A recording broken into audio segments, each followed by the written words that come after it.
ito na yung kontis na pistachio crunch. 1,350 at maagang-maaga pa lang dapat pumupunta ka na sa store ng puntis. Kung hindi, ubos.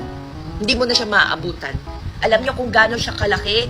Kasing laki siya ng isang maliit na plato. Nung ito, binili ko, binigyan ako nito. Pistachio sauce. Rose petals.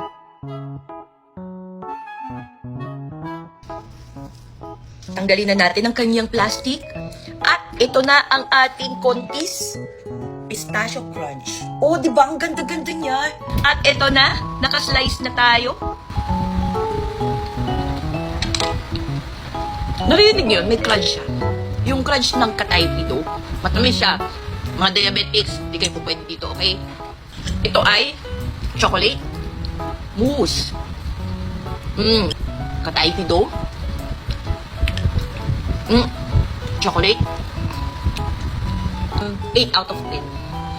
So, till the next review,